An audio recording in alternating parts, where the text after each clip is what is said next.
Salam sepak bola, salam sehat dan salam sejahtera kepada teman-teman netizen atau warganet yang merupakan viewers, subscribers dan juga supporters dari channel YouTube Bola Bung Binder. Di konten terbaru dari channel YouTube Triple B hari ini, saya ingin membahas dua pertandingan dari babak per-8 final Euro 2020. Dua pertandingan yang memang saya menontonnya hingga selesai. Jadi memang dua pertandingan ini melibatkan tim-tim yang besar. Yang pertama adalah Prancis versus Swiss, dan yang kedua adalah Inggris versus Jerman. Kita tahu bahwa Prancis adalah juara dunia karena mereka memang menjadi juara Piala Dunia tahun 2018 dan juga mereka adalah finalis Euro 2016. Sedangkan Swiss adalah salah satu tim underdog yang berhasil lolos ke babak per-8 final. Kemudian the other match, Inggris lawan Jerman, kita tahu bahwa ini adalah duel yang klasik di mana kedua tim ini sering bertemu di major events di fase knockout. Dan banyak yang mengira bahwa pertandingan ini juga akan berakhir dengan adu penalti, tapi kan tidak dengan saya. Saya sudah memberikan penjelasan saya di konten preview bahwa pertandingan ini akan diselesaikan dalam tempo 90 menit.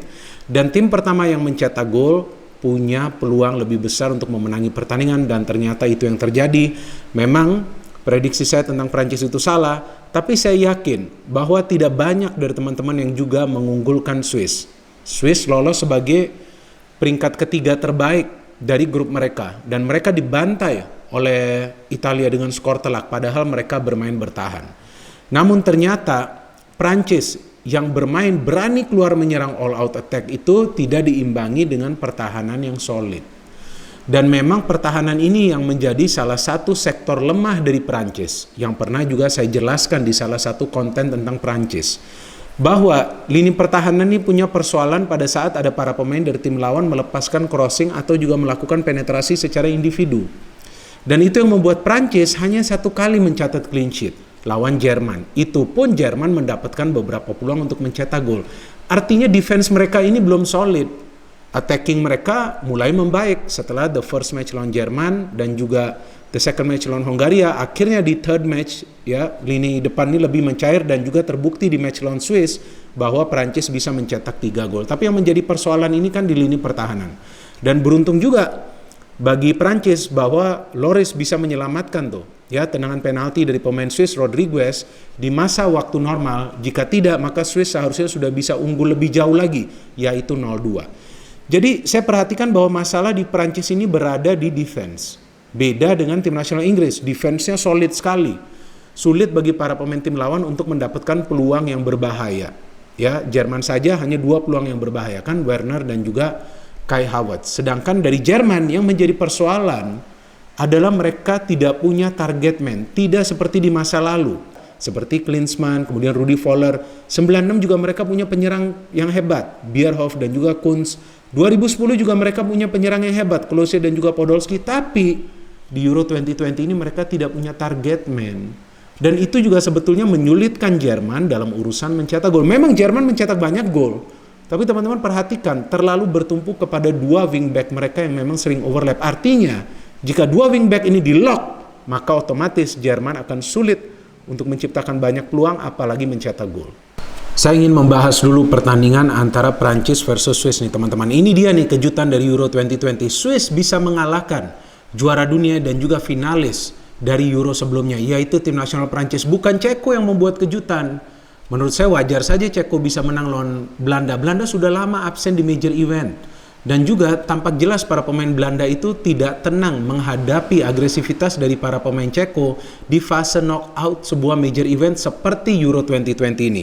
Jadi bagi saya inilah kejutan dari Euro 2020, bahwa lolosnya Swiss dengan bisa mengajak Prancis ya untuk bermain hingga adu penalti, dan mereka juga bisa meraih kemenangan dengan melakukan eksekusi yang sempurna dari adu penalti tersebut. Kan kita tahu tidak ada pemain Swiss yang gagal mengeksekusi penalti, justru Mbappe ya, yang saya juga bingung juga tuh ya, bisa gagal eksekusi penalti. Tapi pemain-pemain besar lainnya juga pernah gagal penalti, seperti Roberto Baggio, saya ingat di Piala Dunia 94, Maradona pernah juga di tahun 90 pada saat adu penalti, jika saya tidak salah lawan Yugoslavia, saat itu masih ada negara Yugoslavia.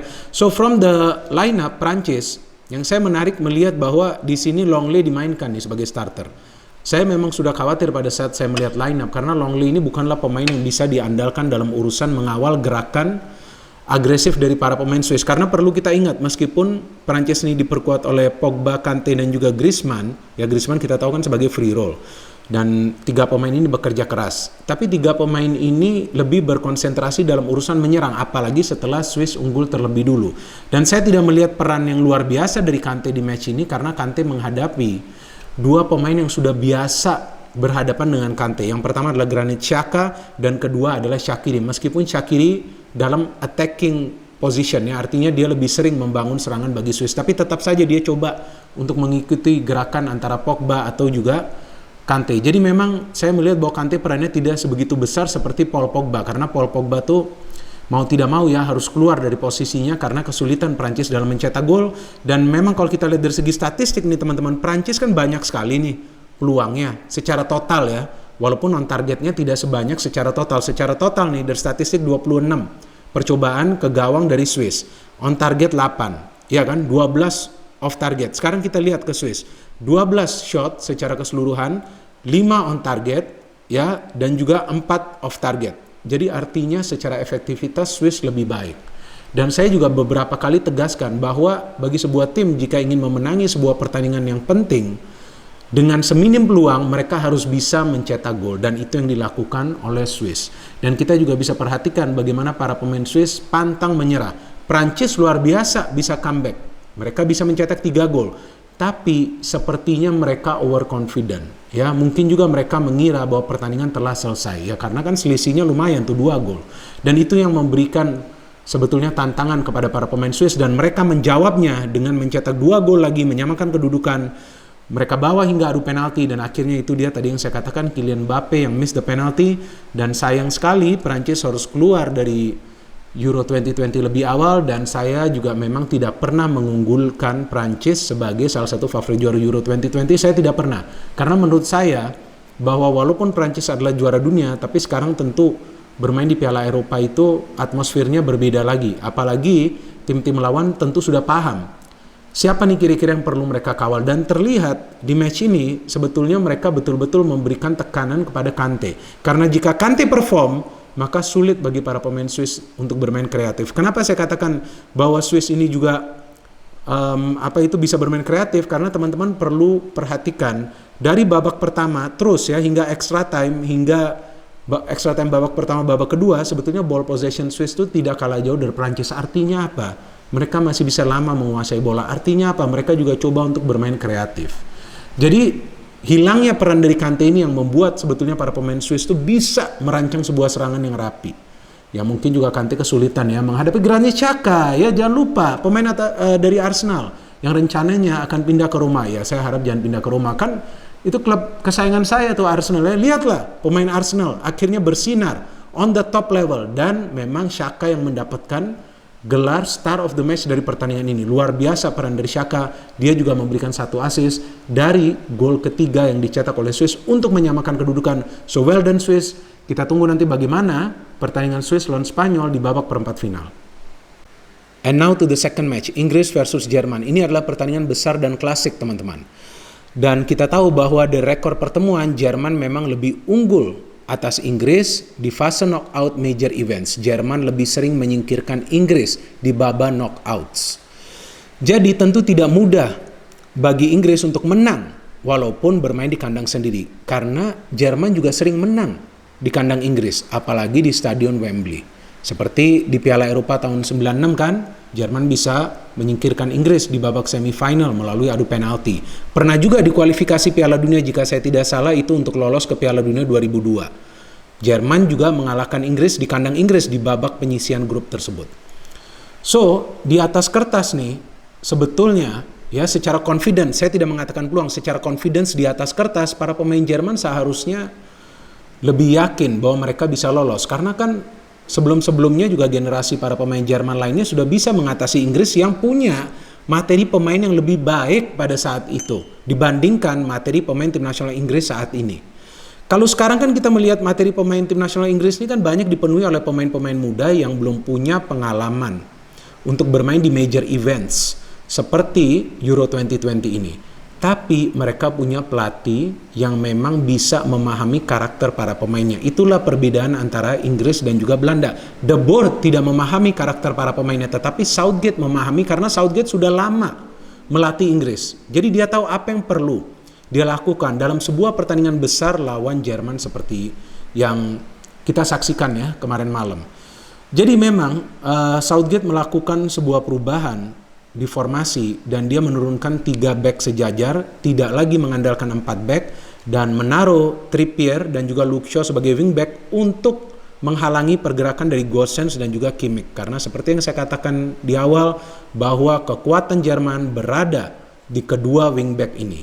Dan Loh juga pinter ya, artinya dia memainkan para pemain Chelsea ini semuanya, Werner, Havertz dan juga Rudiger. Rudiger was not so good. Kalau saya perhatikan dia banyak kesulitan mengatasi pergerakan dari Grealish, apalagi Saka, dan kemudian ada Sterling juga sangat kesulitan Rudiger.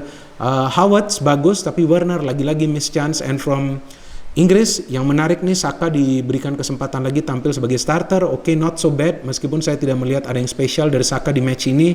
Sterling seperti biasa on form.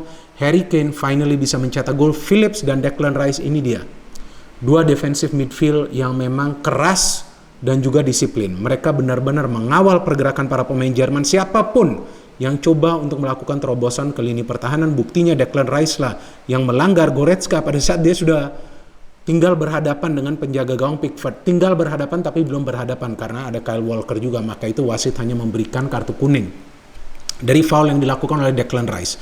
Okay, so looking at the formation and the players, seperti yang juga saya tegaskan di konten preview bahwa peluangnya 50-50. Jadi yang bisa menang nih tim pertama yang mencetak gol. Ya, keunggulan dari Inggris adalah pertahanan mereka yang solid, yang para pemainnya tuh sudah kompak, dan juga penjaga gawang yang formnya memang lagi bagus-bagusnya nih di Euro. Dan sebuah fakta yang menarik bahwa Jordan Pickford menjadi penjaga gawang pertama yang tidak kemasukan gol di kejuaraan antar negara Eropa, yaitu Euro Championship, 4 kali secara berturut-turut. Jadi dalam 4 pertandingan terakhir Jordan Pickford ini tidak kemasukan gol. Ya, ini tentu sebuah catatan yang impresif ya bagi Jordan Pickford yang bermain di Everton, bukan bermain di MU, bukan bermain di Liverpool, apalagi di Arsenal.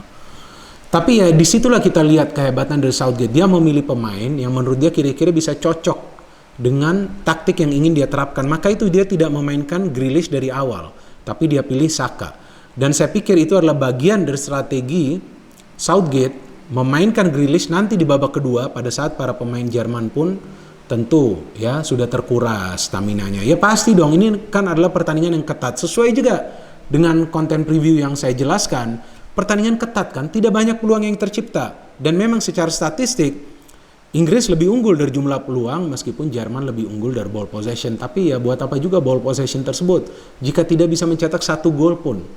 Jadi Sterling ini pemain yang memang saya pikir menjadi pemain bintang ya bagi tim nasional Inggris saat ini, meskipun yang diberikan star of the match itu adalah Harry Maguire, karena Harry Maguire begitu baik untuk mengawal pergerakan dari para pemain Jerman yang coba untuk melewatinya. Beberapa kali dia juga bisa build up serangan, dia juga mendapatkan 2 peluang untuk mencetak gol, 1 on target, 1 off target, dan dia tampak sebagai leader di lini pertahanan. Dan ini yang menarik kan, Pogba bermain lebih baik di Prancis daripada di MU. Harry Maguire sekarang mulai membaik di MU, tapi di Inggris benar-benar dia menjadi leader di lini pertahanan.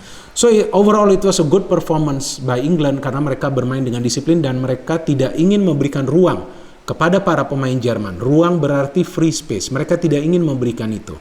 Sehingga memang begitu banyak pelanggaran yang terjadi di pertandingan ini, dan memang kita lihat dari segi pelanggaran bahwa Inggris lebih unggul karena mereka harus mencegah transisi dari bertahan ke menyerang yang biasa dilakukan oleh para pemain Jerman, dan mereka berhasil melakukan itu. Sedangkan bagi Jerman, mereka bermain dengan tenaga, tapi saya melihat mereka seperti robot, kreativitasnya tidak tampak sama sekali. Justru Inggris sesekali masih bisa bermain kreatif, apalagi pada saat Grealish masuk. Dan kita juga bisa melihat gol yang dicetakkan oleh Sterling, gol pertama melibatkan beberapa pemain dalam memberikan umpan satu sama lainnya, baru kemudian Sterling bisa mencetak gol. Dimulai dari Kyle Walker ke Sterling, Sterling ke Kane, Kane ke Grealish, Grealish ke Luke Shaw, dan Luke Shaw memberikan crossing ke Sterling. And the second goal juga lebih baik lagi, kita lihat Luke Shaw memberikan umpan ke Grealish, dan Grealish dengan umpan yang akurat ke Harry Kane. So Grealish is a good player with a fantastic vision, karena dia sudah 2 kali memberikan assist di Euro 2020. Yang pertama adalah lawan Republik Ceko yang Sterling mencetak gol, dan yang kedua di pertandingan ini di mana Harry Kane mencetak gol, baik Sterling dan juga Harry Kane mencetak gol pada saat mendapatkan umpan dari Grealish itu melalui sundulan kepala. So well done for England, dan saya dari awal juga tidak pernah juga mengunggulkan Inggris ataupun Jerman sebagai favorit juara Euro 2020. Jadi memang kalau kita perhatikan secara balance of play, ya tampak nih para pemain Inggris ini lebih pintar untuk mempersulit gerakan dari para pemain Jerman. Dan betul, Jerman hampir saja menyamakan kedudukan kan, jika Müller bisa mencetak gol melalui peluang yang dia peroleh. Tapi kan bukan itu poinnya. Bisa jadi jika dia menyamakan kedudukan, Inggris bisa mencetak gol lagi, karena Inggris betul-betul mencegah para pemain Jerman untuk masuk dalam posisi-posisi ideal. Dan kita lihat peluang mereka juga yang berbahaya menurut saya itu dari Werner dan juga Havertz, itu kan dari sedikit dari luar kotak penalti atau dari tepi kotak penalti. But overall good performance by the England players, dan saya pikir mereka pantas lolos ke babak perempat final Euro 2020, dan mereka akan berhadapan dengan Ukraina yang juga bisa mengalahkan Swedia. Sedangkan Spanyol akan lawan Swiss, itu akan menjadi pertandingan yang sangat menarik bagi kita semua. Silakan bagi teman-teman yang punya analisa yang berbeda atau mungkin ingin mengcounter analisa saya, ya silakan saja bisa memberikan analisa kalian di kolom komentar di bawah konten ini. No hate, only football. Salam sepak bola.